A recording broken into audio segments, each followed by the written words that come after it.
Does marketing ever feel like it's harder than it has to be?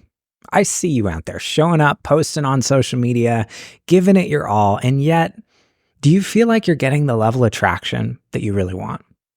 For most online entrepreneurs, the answer is no.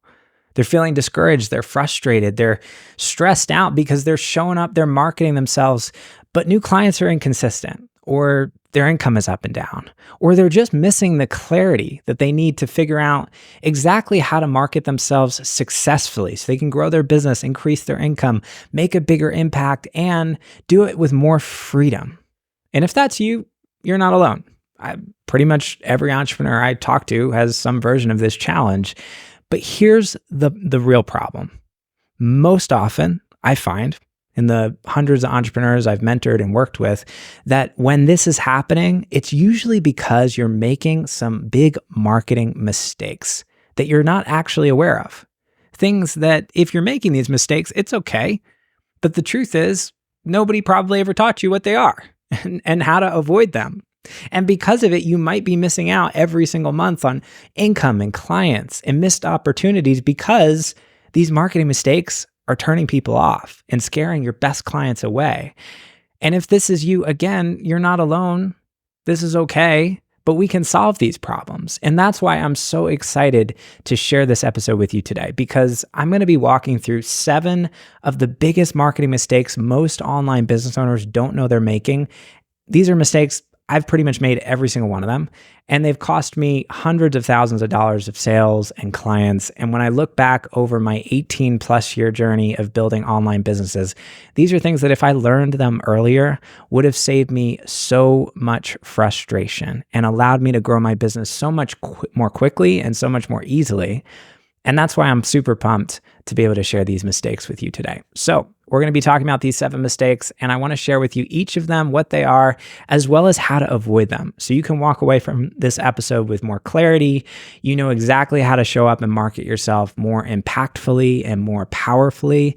And you can take these things and apply them into the next piece of content you create or the next email you send to make everything you do so much more effective. All right, let's go ahead and dive in. Mistake number 1. This is probably one of the biggest ones that I find with online business owners, is pitching the process. Here's the truth. You're probably really excited about what you do. Whatever it is you do, as a coach, as a consultant, as a course creator, whatever magic thing that you've dedicated your life to being able to master and understand, whatever your gift is, chances are you're really excited about it. So for example, for me, I'm really excited about marketing. So when I get on a sales call and I talk to people about how I can help them, my tendency, if left to my own devices, is I want to tell them about all of the details of what we're going to do and how we're going to help them dial in their marketing and all of the frameworks that I have and all of the detailed, details around how we're going to improve their marketing. And I just get obsessed about marketing because that's my thing. The problem is, if you're listening to this, you probably don't really care that much about marketing, do you? Marketing for you is a means to an end. What do you really care about? You care about making more money, growing your business, getting more clients, being able to make a bigger impact, having more freedom. And marketing is a stepping stone in that direction. The problem is the process is not what gets you up in the morning. Most online business owners I meet, some of them are like me. They're like a rare breed and we're like really excited about learning about marketing.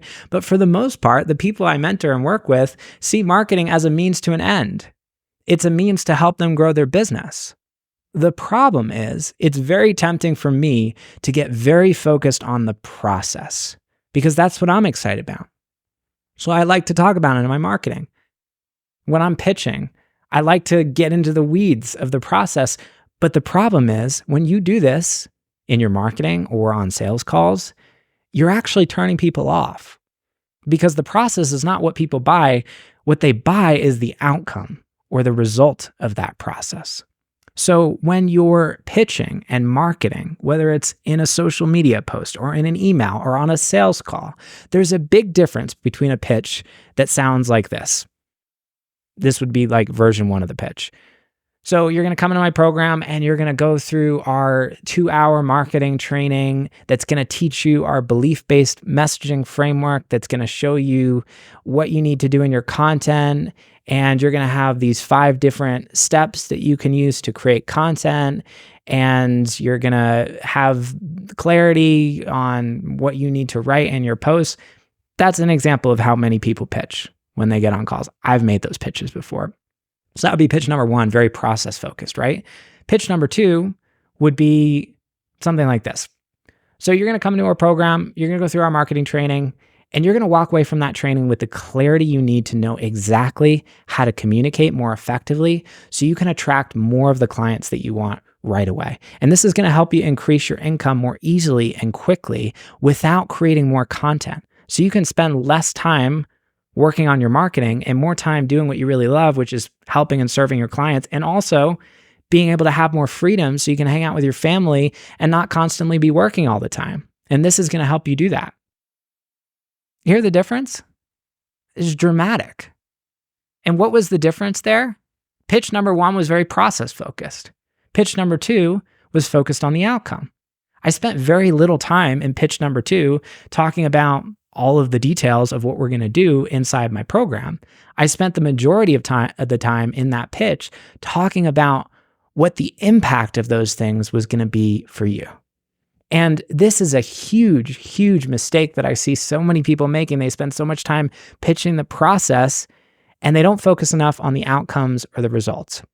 So shifting the way you market to outcome oriented versus process oriented, my God, it's one of the biggest changes that you can make that will dramatically increase the number of people who are reaching out to you, who are signing on board as clients, who want to pay you money for what you do. Because remember, your people don't really care that much about the process. What they care about is the outcome or the result. So are you too process focused in your marketing? Is there an opportunity for you to shift the way you're communicating and talking about what you do from being focused on the process to being focused on the outcome? Dramatic difference this will make in your business. And one of the biggest mistakes that folks make when it comes to their marketing. Okay, so that is mistake number 1, pitching the process. Mistake number 2, this is something that I have run into that I struggle with for years. And it's something I see all the time in the clients that we work with, especially in our accelerator program, where I'm constantly reviewing content and giving you feedback on your posts. And so I'm in the weeds looking at what you're doing, giving you that feedback on your content. And so I see this come up quite a bit with the people that I mentor and work with. The mistake is speaking to the non-believers. You have 2 choices when it comes to marketing.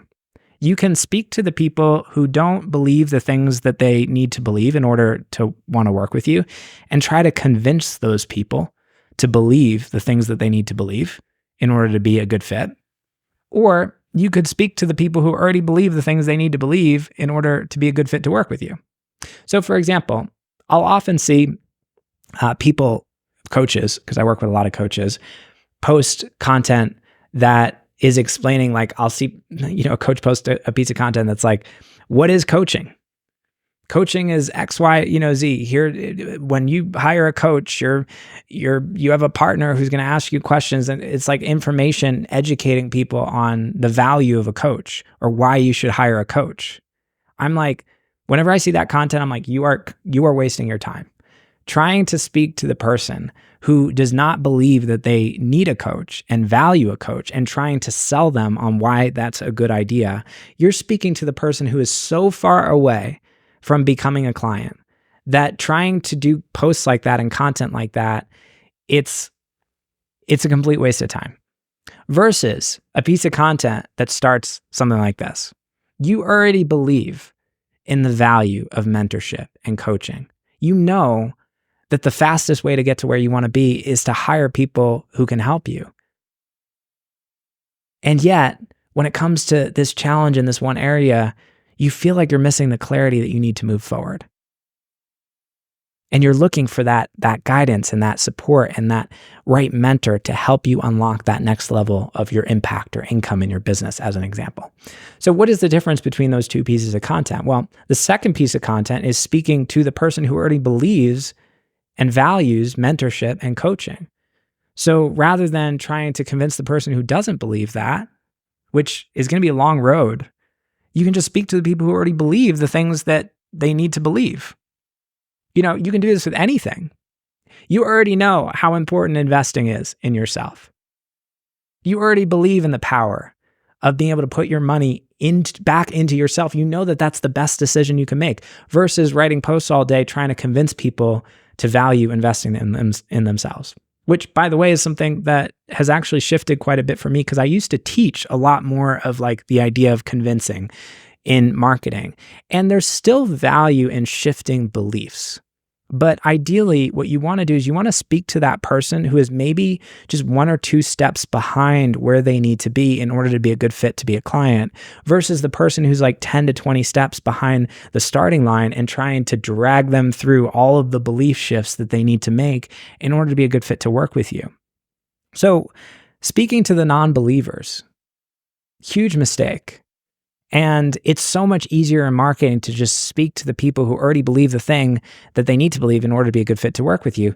The interesting thing about doing this is when you write a piece of content like that, you're also going to call the people who may not fully believe the thing up to that standard. Like when I write a post and I say, you already know how important investing in yourself is.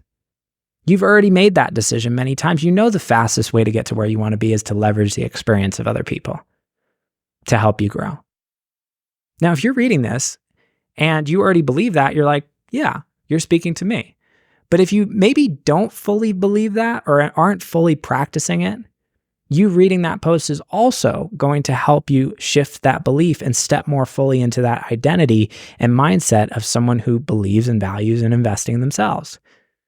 So you're still doing the same thing, but you're doing it without all of that convincing, needy energy. We want to get away from convincing in your marketing.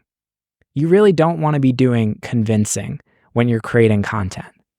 So much easier to speak to the believers instead. So big mistake that people often make, and I see this all the time in messaging and content, is speaking to people who don't believe the things they need to believe in order to be a good fit to work with you. So are you doing this in your content? Are you writing posts trying to convince those people to believe things?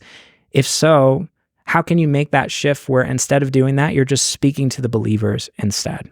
Powerful, powerful marketing shift. And that brings us to number 3, which is, this is another one that people often struggle with. I've also struggled with this, not dialing up what makes you different. So I was reviewing an intake form from a new client who just joined our accelerator program this week.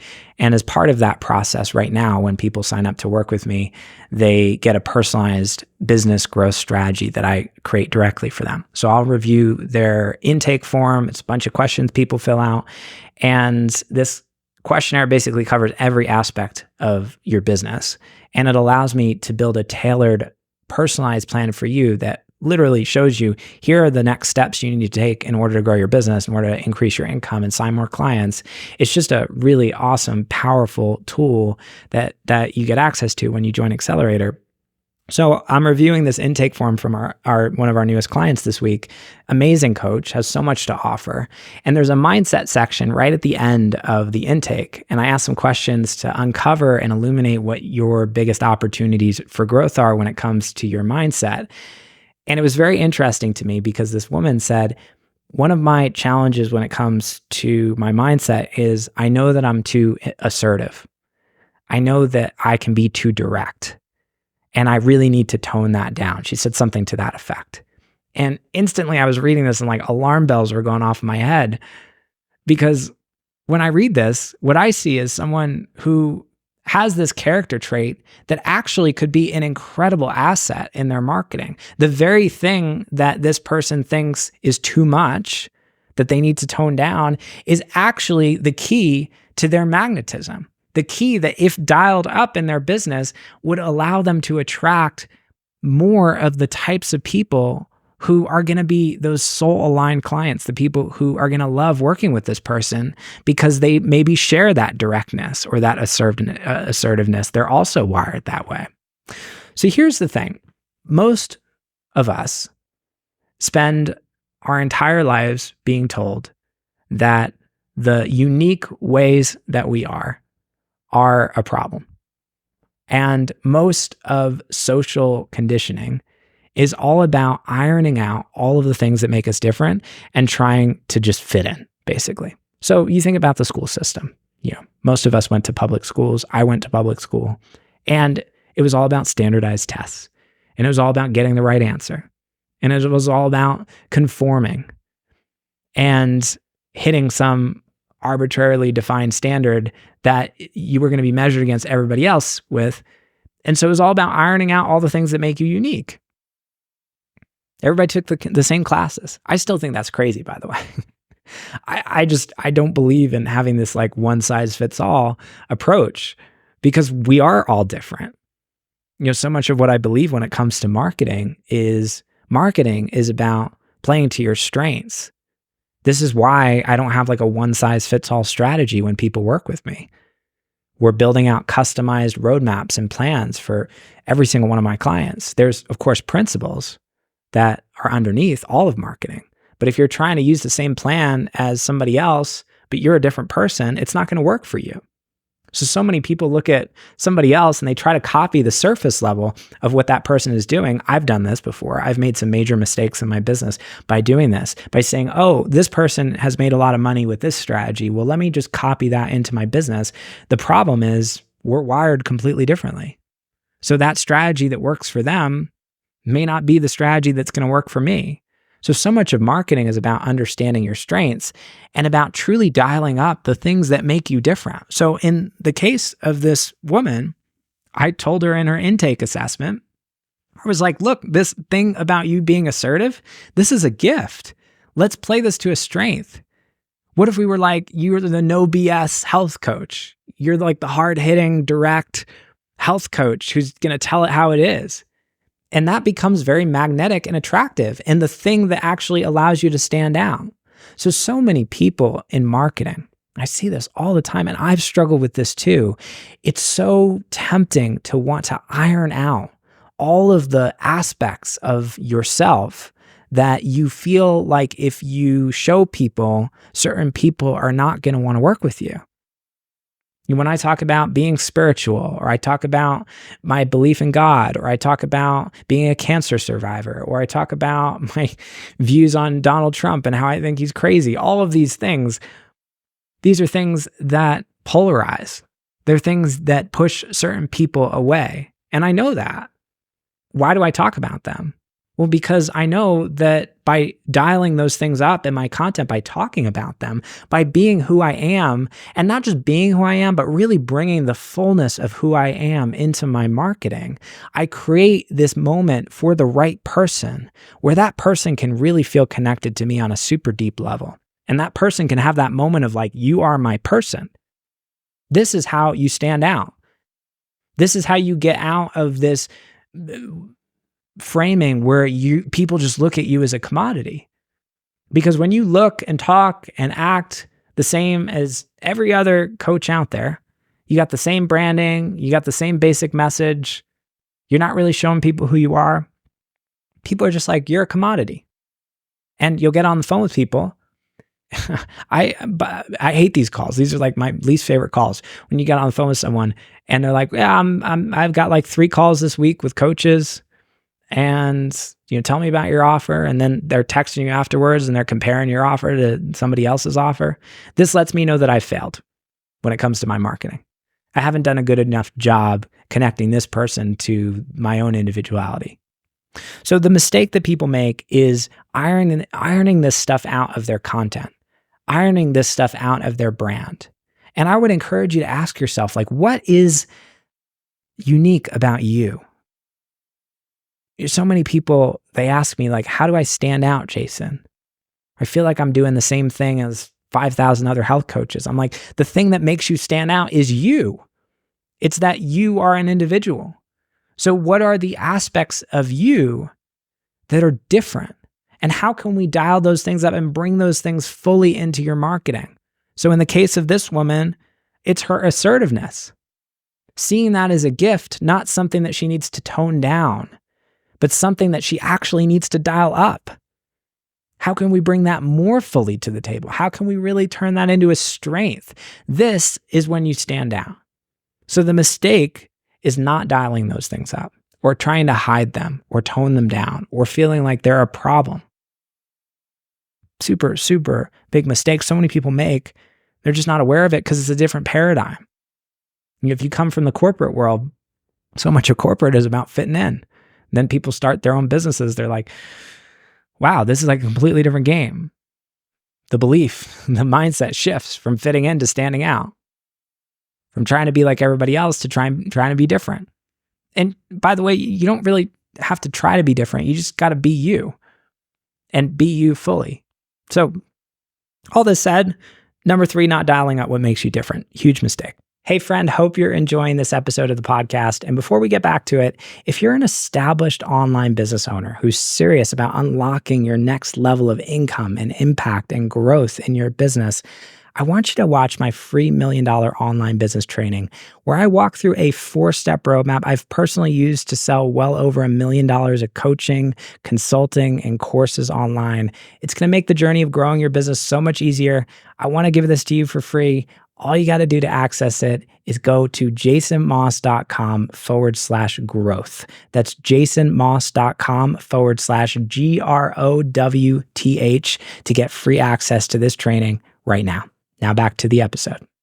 Number 4, this is more of a tactical thing.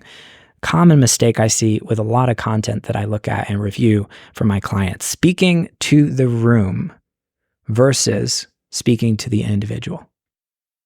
I see every piece of content that I create as a conversation between you and me. This is you and me having a chat right now. It's like we're sitting down having tea at my kitchen table, and I'm sharing some things that I've learned.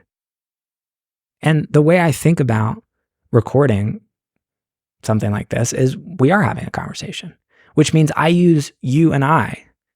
I don't speak to a room full of people. I'm not doing like a, on stage presentation right now. It's you and me. So I don't use like we language, or I try not to.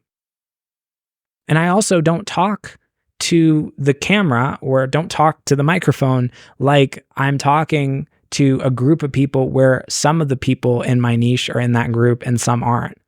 I was reviewing a piece of content from one of my clients the other day, and he's a great coach. He helps people who are gay men develop more of a sense of self-love and acceptance and navigate the journey in many cases of coming out.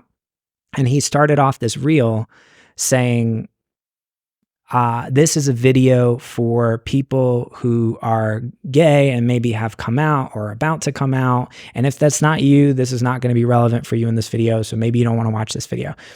And so in essence, he's speaking to he's kind of assuming that the person who's watching this video is maybe potentially not the kind of person that he wants to watch this video. So my feedback to him was, no, just speak to the exact person that you're speaking to, that you want to speak to.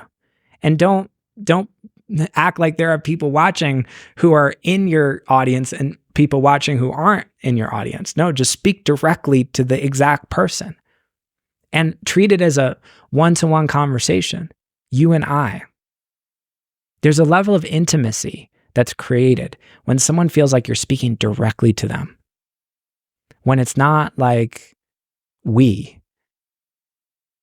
When there's a level of like we're just having a one-on-one conversation right now, you and I. There's something very powerful that's created in that moment. So how can you do more of that? Are you speaking to a room when you write a post or send an email? Are you speaking to your audience, or are you speaking to that one individual in your audience? That's that perfect person that you know needs to hear this message and is a perfect fit to work with you. So speaking to the room is a big mistake. Speaking to the individual is what we want to do in our marketing. And that brings us to number 5, mistake number 5, which is trying to make people look good or feel good, excuse me. Trying to make people feel good or look good. Could be either. Here's the challenge with marketing. Most of us are good-hearted people. And because we care about other people, it's funny, as I'm speaking right now, I'm using we. I'm literally just doing what I told you not to do. So I'm going to shift that. You and I, we're good-hearted people. We care about other people. Feel the difference, by the way, when I say that in that frame. You and I, there's just something more intimate about it. So you and I, we're good. We're good people. We care about other people. We want to help other people. We want to make people feel good.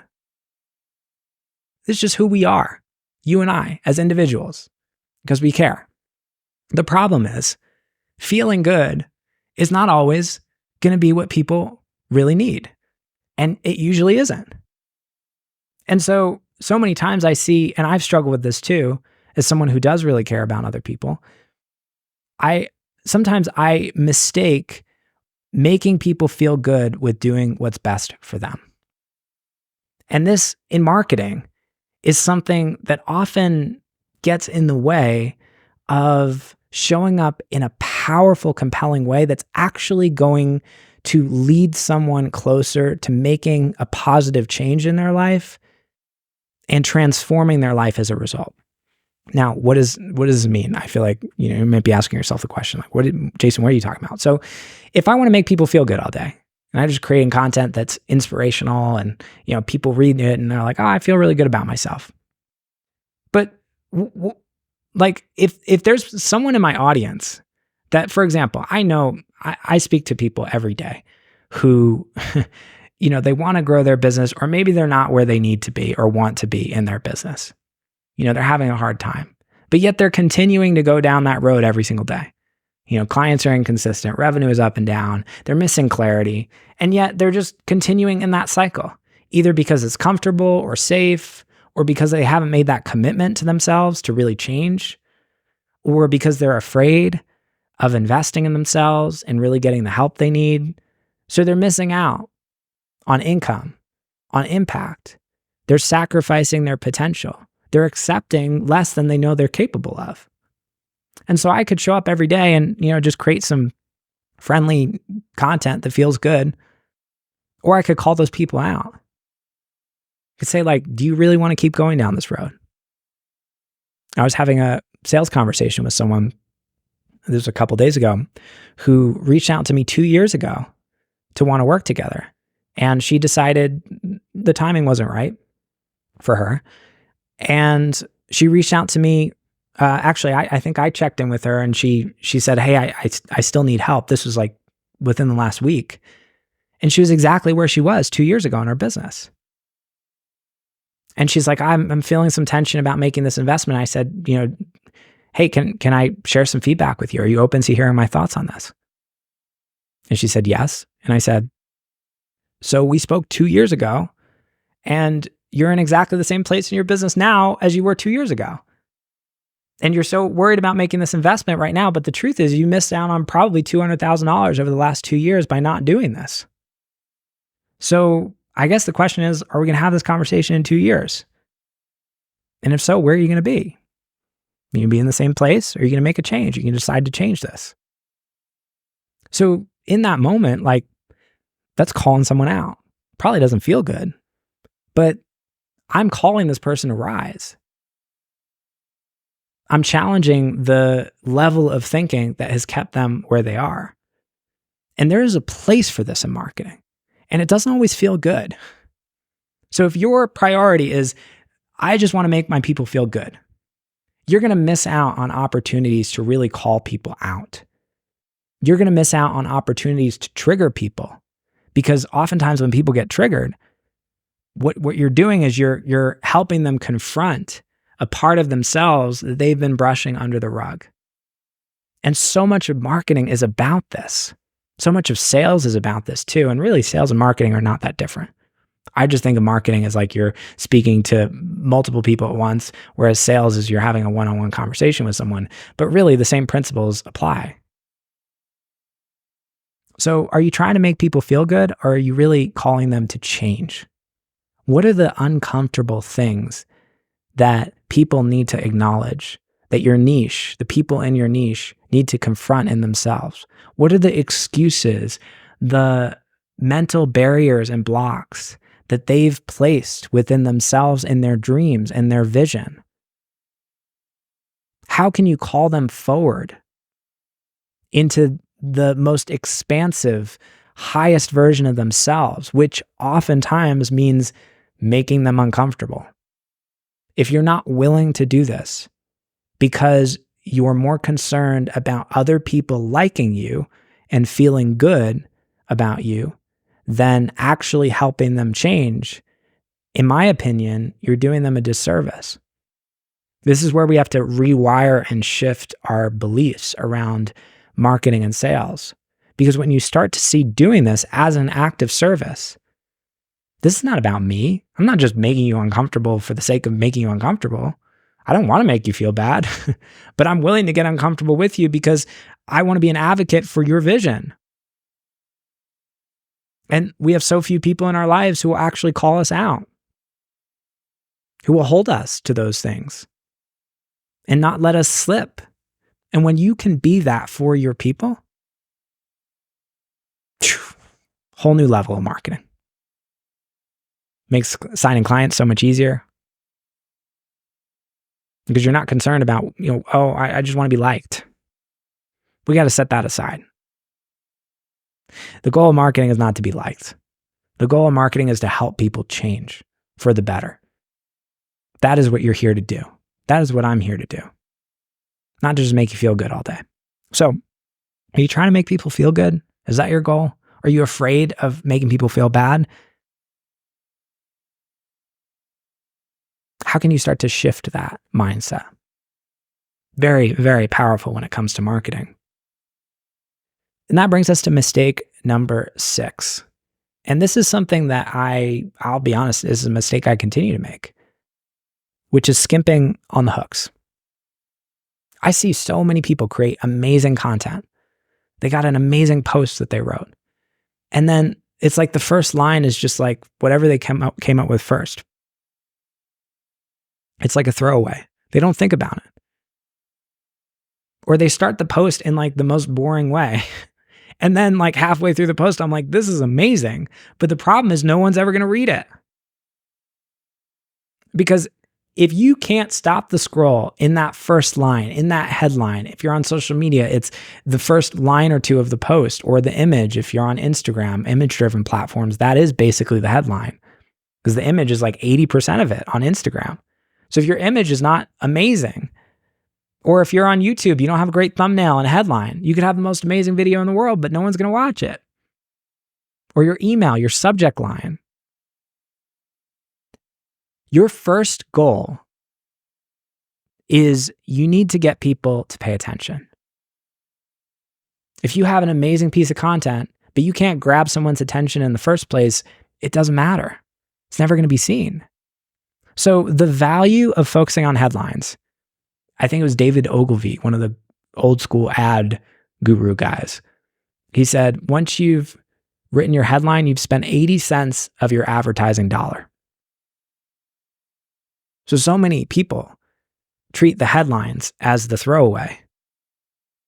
In my opinion, this is the most important thing. So you should be spending a lot more time on the titles of your videos, on the first line or two of your post. Write the post and then go back and tweak the headlines and tweak the first few lines and come up with, 4 or 5 or 6 different versions. When I come up with headlines for these YouTube videos or these podcast episodes, I go into ChatGPT. I love using ChatGPT for this. And I'll be like, come up with 50 headlines. Here's an example of the content. And I will go through like 50 to 100 headlines to come up with the one that I think is going to be the right fit for this piece of content. I try to spend a lot of time really honing in those headlines, because if you can do this, it's the difference between someone just scrolling past your piece of content, even if it's amazing, and maybe like 5 times the amount of people actually reading something, or 10 times the amount of people reading something. There's so much ROI from this very small, insignificant thing that most people don't pay enough attention to. So are you paying enough attention to your headlines today? Can you double down on this in your next post? So important. And that brings us to the last of these 7 marketing mistakes, which is if this, then that thinking. Most online business owners I meet are too narrow in the way they think about marketing. In other words, they post a piece of content, and if that content doesn't immediately generate sales or leads, they feel like the content wasn't good. Or if they do a masterclass and they don't immediately get applications after the masterclass, or maybe in the week afterwards, they don't get applications right away, their first thought is, oh, the masterclass wasn't good. It's very tempting to look at marketing in this way, which is linear, narrow, if this, then that thinking. We tend to think about the journey that people go on as A, B, C, D, E. In other words, someone downloads my lead magnet, they're on my email list, they get the first email in my autoresponder, and then the second email, and then they read the third email, and then the fourth email, and then the fifth email is a sales email, and they're going to buy in the fifth email. That's how so many people think about marketing. That's why, most people have a hard time with marketing. Because if you actually look at the journey that most people take from stranger to client, it's a meandering, winding, messy, crazy journey of lots of stops and starts. And it looks nothing like a clean autoresponder sequence that you might create in your email marketing software. What it most often looks like is someone click your ad, they downloaded your lead magnet, then they unsubscribe from your email list. Then they're getting your retargeting ads. And then, maybe they stumble upon your YouTube video like 6 weeks later. And they watch, your YouTube channel, and they watch a couple videos. And then they forget about you for a month and a half. But then they see another ad, and then they decide to sign up for your email list again. And then they're a little bit more familiar with you, and they see that you're running a masterclass. They sign up for the masterclass and they never go. And they see the replay email, but they didn't get to it in time, so it expired. And then they saw another YouTube video. And then they heard their friend talk about this coach they're working with, and the coach actually knows you. And so they heard that you're actually really good at what you do. And then 2 months later, when they finally decide they're ready to make a change, they think of you and they submit an application using a different email address. So in your system, it looks like this person just signed up. But in reality, they've been following you for like 6 months. This is the journey of marketing. So the problem is when you start to think about marketing in a way where you start to look at everything as quantifiable and everything as, okay, someone's going to do this, and then they're going to do the next thing, and then they're going to do the next thing, and everything can be measured and tracked, and I can evaluate each individual piece of this in a vacuum, you're not thinking about things in the way that marketing actually works. So you're missing out. And as a result, people who tend to think about marketing in this way tend to look at marketing in a very narrow, short-term transactional context. When I was a director of sales, our marketing system, what we used was very short-term transactional. We had an ad people were running to, people were clicking on, and then that would lead to a webinar, and then that webinar would lead to a sales call. And that worked for a little bit until it stopped working. Because the problem is when you run a system like that, you're really only speaking to the 3% of people who click the ad, who watch the webinar, who are like ready to buy in that moment. But what about the 97% of people who watch the webinar who may not be ready to buy yet, but might be ready like 6 months down the line? You end up turning those people off in many cases because you got this very short-term transactional way of doing things. So here's the truth. Marketing is an ecosystem. Everything that you do and create is part of a larger ecosystem. And every single time you show up, every time you create a piece of content, every time you send an email, every time you post, every time you have a conversation with a potential client in the DMs that maybe doesn't even lead to a sale, in that moment, you build trust, you plant seeds. And so the more you can think about marketing in this way, less as a if this, then that, more as this holistic ecosystem, the more effective you're going to be. It's this zoomed out, larger perspective thinking that allows people to be more successful in the marketing that they do.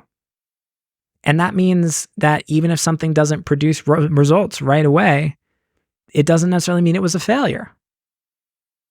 This is one of the reasons why I create so much free content and I'm so generous in the content that I create. I give a lot away because my goal when I create a video like this or show up and record a podcast like this is I don't care about you buying after this episode. Maybe one of you or two of you who are watching this is like, great, this was awesome. I'm ready to go. For the most part, I see this more as like, we're just building a relationship here. And if I can create an awesome experience for you here, we can build some trust. You get to know me a little bit more on a deeper level. You walk away from this experience being like, oh yeah, Jason really knows his stuff. And maybe we'll have a conversation 3 months or 6 months or a year down the line when you decide you're ready. So if I was thinking about this, if this, then that kind of context, it wouldn't be possible. Every video I'd create would be like a sales pitch. And you probably know people you follow on the internet like this, or maybe you follow them for a bit and you just get super turned off because it's very transactional. So are you falling victim to if this, then that thinking? Are you treating everything you do in marketing in this very narrow way? If so, how can you zoom out? How can you see the larger context? How can you look at what you create as this larger ecosystem? The more you can make this shift, the more successful you will be. So, some powerful marketing mistakes we've covered in this video. Number one, making sure that you avoid pitching the process, focusing on those outcomes and results instead, right? Number two, speaking to the believers instead of the non-believers. Speaking to the people who already believe the things that they need to believe in order to be a good fit to work with you. Number three, dialing up what makes you different. Number four, speaking to the individual versus the room. Number five, not worrying about trying to make people feel good, letting go of that, and really seeing your role in your marketing as motivating people to make a change, which sometimes means you got to make them uncomfortable. Number six, skimping on the hooks. So really focusing on making those hooks in your content, the first line of your posts, your subject lines, your headlines, your thumbnails, the best that they can be. And then number seven, looking at your marketing as this larger ecosystem rather than focusing on things in a very narrow context. These are some of the biggest mistakes I've made on my journey, not doing these things. And if you can avoid these mistakes, you will be so much further ahead than 99% of the online business owners out there. Now, this is, of course, one piece to success, and there's so much else that goes into growing a wildly profitable online business. Marketing, of course, is a big key to this. You also got to have clarity on your niche. You got to know what your offer is and have a really good offer that people want to buy. You got to have a sales process that's super dialed in place and clarity on your marketing strategy. And look, all of these pieces work together. And it's more than possible for you, once you have these things in place, to go from a place where maybe you're not sure when your next client is going to come, or you feel like your revenue is inconsistent up and down, you're missing clarity on your marketing, you're working harder than you need to be. Do you ever feel like that? Just like, man, I'm seeing all these people out there that make this look easy, and yet it doesn't feel easy for me. It feels like I'm working really hard for this. If you feel this way, you're not alone. And I want you to know that it does not have to be this way. With the right pieces in place, with guidance, with mentorship, with support, with someone on your team who can, based on the hundreds of entrepreneurs I've helped and served, to be able to literally just take a look at what you're doing and say, this needs to change. This is really good. Don't change that. Here's what I think you need to do to tweak your offer. Here's some feedback on your content and posts. I mean, imagine what that would do for you over the next 6 months. Our accelerator program is really designed to give you these tools, to give you the guidance, the mentorship, the personalized strategy and plan, the feedback, the support from an incredible community of high-level entrepreneurs who are all on this journey with you. So you're not alone. You're not second guessing. You're not wondering what to do next. You're feeling that sense of clarity that you know is what you need in order to move forward. We currently have a couple of spots open inside of our accelerator program. I'd love to extend an invitation to you. If you're an established entrepreneur, you've already had some level of momentum in your business, you're not completely brand new, and you're ready to unlock that next level of income and growth and impact and freedom in your business, I'd love to explore how we might be able to help with this. If you go to jasonmoss.com/apply, there is a link to an application form. Spend a couple minutes, fill that out. That will go directly to me. I'll review that personally. And if I think we can help you and I think you're a good fit for the program, I'll reach out to you personally within the next 2 days or so. And we'll have a no pressure conversation, a chat about what you really need, about what your best next steps are. And we can figure out together whether or not this is best for you. And if not, I'll do my best to point you in the right direction towards another resource or a coach or someone else who can help you when it comes to growing your business. So your next step, if you're interested in exploring what working together might look like, is to go to jasonmoss.com/apply. That's jasonmoss.com/apply. Fill out that application. We'll take a couple minutes and do it now, because you and I both know you get busy and you listen to a podcast episode like this, you have that little moment of inspiration where it's like, yeah, I really need to do this. And then you're off to the next thing. You're busy in your business, and look back 6 months or 12 months down the line, you're right where you are today. So I don't want that for you. I'd love to extend that invitation to you.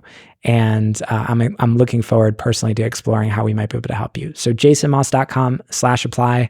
I hope you enjoyed this episode today. We got so much more good stuff coming, and I will see you in the next episode.